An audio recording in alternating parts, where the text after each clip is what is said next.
Well, Super Tuesday is the biggest election night of the U.S. primaries, meaning both the Democratic candidates and the party will be hanging on every twist, and there are some of those already.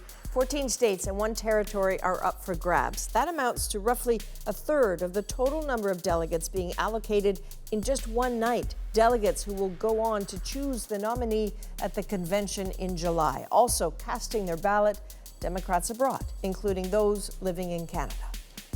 So what is the state of the race after tonight? For that, let's bring in our U.S. political panel. David Frum, senior editor at The Atlantic, is in Washington. Democratic strategist Tracy Seffel is in Chicago.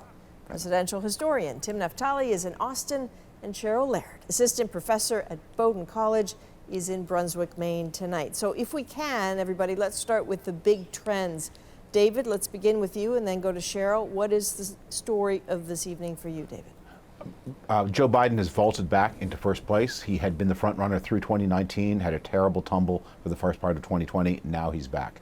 And with him, he brings a Democratic coalition in the suburbs and African-American voters. Those are the two elements that have really coalesced here. And Biden is a candidate in many ways of continuity with the Obama years. From a Canadian point of view, he is a candidate who is in favor of NAFTA and more open trade, as opposed to many of his Democratic rivals who are more protectionist and isolationist. Cheryl? Yeah, no, I think what we're seeing is, Biden is able to really demonstrate here that the basis of the party and basically African-American voters are really some people who were able to revive his campaign with the endorsement from Jim Clyburn, as well as Southern African-American voters, particularly older blacks. He's able to basically be back in the race as a consequence of South Carolina and people seeing more momentum coming from him, even though in the previous contest prior to South Carolina, he had not performed that well. And I think that says something a lot about where Southern blacks are coming from in their decision to go with Joe Biden. It has a lot to do with their consideration of African-American interest, as well as people concerned about how we're going to be able to beat Trump within the contest in the general election, and that although they are strongly Democratic, what the candidates look like in terms of who's going to be able to make that happen for them in November is going to be key. So Tracy, we know now that Mike Bloomberg has said he's going to be reassessing his campaign tomorrow, even after spending $500 million. What does that tell us about the campaign he ran and his place in American politics? Well, the whole thing was an experiment for Mike Bloomberg. There's no doubt about it. Nobody's ever gone about it quite the way he did.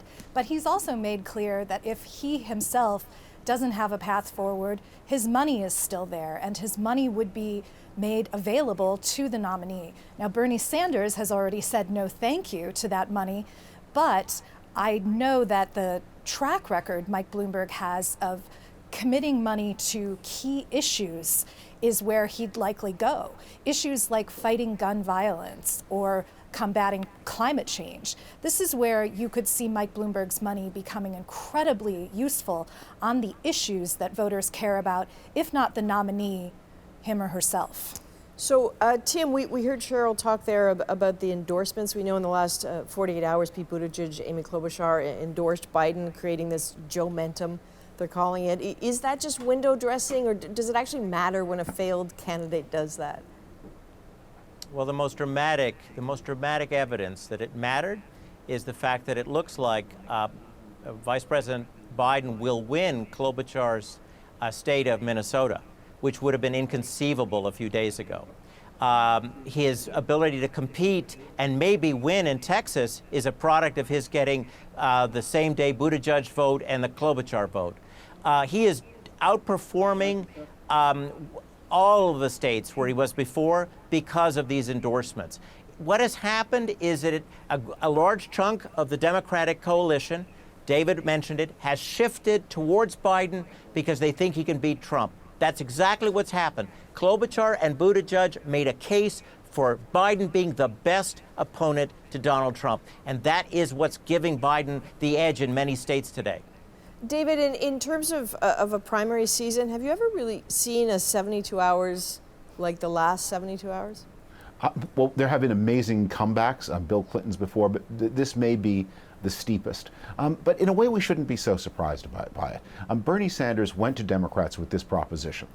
In the face of the best economy since the late 1990s, in a year in which almost 60% of Americans rate their personal finances good or excellent, at a time when more Americans say they're happy with their personal health insurance than at any time since the 1990s, Bernie Sanders said, I want to revolutionize the system.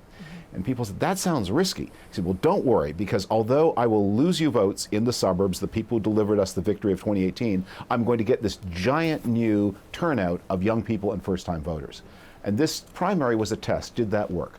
There was a huge surge of vote, and it was from not first-time voters, not young people, but older people, African Americans, especially in the South, suburban voters, especially women. It was the 2018 coalition that came back, and they said, Bernie Sanders, you're a bad bet, and your message is too radical, and your coalition is not as strong as you promised Democrats it would be. So of all the people here, Tracy, you are the Democratic strategist, and I know you're working the phones. What are you hearing from the party tonight? Perhaps the most important statistic comes from an exit poll across the Super Tuesday states. And that is, of the voters polled, 84% of them said they will support the nominee no matter what. And so throughout all of this, and with the 6 contests next week and the 4 contests the week after that, that is a massive amount, a huge majority of voters who said, we're there for this nominee. So whatever may happen, that is a figure to keep in mind. It is about defeating Donald Trump. That said, another interesting figure from tonight is that voters continue to say healthcare is their top concern as it relates to their family and affordability and costs and access.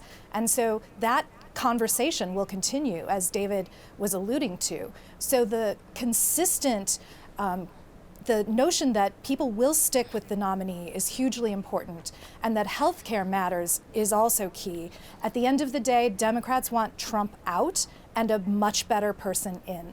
Okay, so sticking with the nominee, that sounds very different from 2016. Cheryl, very quickly, I'm curious as to which demographic group, which geographic location you think is about to be pounced upon by these campaigns.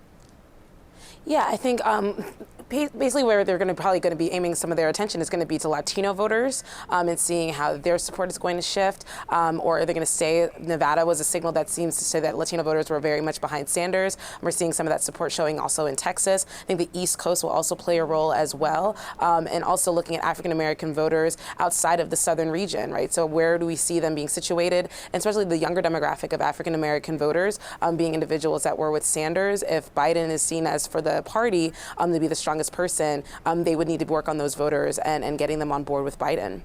Okay, so Tim, in about 15 seconds, can you give us some perspective? How unusual is this moment for American politics? This moment is highly unusual. There are always twists and turns in American politics, but if you look at how Biden has gone from single digits or low double digits a week ago to now being in a commanding position in just a day, that's unusual, that's dramatic, and for Bernie Sanders, it's a real problem. Okay, so I want to ask about a critical choice for Democrats, the running mate, why the choice for VP matters more than ever, even on the Republican side, and why Canadians should be watching this closely. We'll be right back. Welcome back to our Super Tuesday coverage. I'm here with our U.S. political panel. These are our rock stars, David Frum, Tracy Seffel, Tim Naftali, and Cheryl Laird. So Tim, can we bring this back to Canada? We're not just dispassionately observing what's happening with our neighbors. A lot of what happens in the U.S. flows north. So what do we need to watch for here? Well, Canada likely doesn't want another hormonal 4 years in the United States. A disruptive presidency is a problem for neighbors. If Joe Biden becomes the nominee and is elected, you can see a restoration of the kind of relationship that Canada enjoyed when President Obama was in power. Joe Biden is committed to NAFTA. You would not see any trouble with the USMCA. I think Canada could anticipate a very good relationship with Joe Biden. With Bernie Sanders, you will be encountering, well, somebody who enjoys maple syrup, but somebody who is a protectionist. So you'd be seeing some of the disruptive qualities of Donald Trump in a Bernie Sanders presidency. So Canada has real stakes in this election, and tonight is a good day for U.S.-Canada relations if you're a Biden supporter, because he looks much stronger tonight. David, I can see you concentrating. What do you make of that? No, I think Tim's exactly right. I think between the coronavirus and the softening of the world economy that has struck in the wake of that terrible disease, that emerging disease, we're reminded their walls don't work. This is an integrated world, and Canada and the United States share an especially close relationship that can't be bordered off. And so to move away from Donald Trump's false attempt at isolationism toward more normal trade, more normal security relationships, more normal public health relationships in a 2020s that may be a less easy time than the late 2010s were with the long expansion from 2010 to 2020, Canada may be about to have a better partner. So, Tracy, I have rarely heard so much talk about why a VP matters. I grew up going to school thinking nobody cares about the vice president. Why is the running mate so key this time? Well, some of it might be due to HBO's wonderful show Veep, but nonetheless, I think that in a large part, there is a sector of this electorate that is saying, what about women? And I know that this is an issue that's come up in other ways, but it may be manifesting itself most directly as it relates to a VP picked. I don't see any scenario where a nominee, be it Bernie Sanders or be it Joe Biden, does not pick a woman. And I know that there are Democrats who believe it is well past time for that to happen. Can I interrupt here for a second? Absolutely. I just wanted, just time to get Cheryl in here. What are your thoughts on the VP? I know you have some. Yeah, no, I think Tracy's right on point with that. And in thinking about also major people who are players within the party and serve as the base of the party, African-American voters in this case are people who would potentially want to see something reflected in that as well, especially coming off of Barack Obama. So anything like Stacey Abrams or Kamala Harris would be signaling to those individuals and be possibly mobilizing for them and going out to vote for Joe Biden or for Bernie Sanders as the nominee. And do you think we'll be hearing from them soon in terms of you know, people I know looking at the body language, Stacey Abrams sitting next to Joe Biden, you know, where is Kamala Harris tonight? When do you expect we'll hear something? I mean, typically it's something that is announced at the nomination convention, right? So if it came out earlier, I think there are ways in which that would have to be done very carefully, because someone say that it's being too soon, right? That decision of putting Stacey Abrams, for instance, in that position, or Kamala Harris would be done kind of too quickly. So I think it has to be thoughtful in how it's done, but it could happen sooner than the convention than we expect. Okay.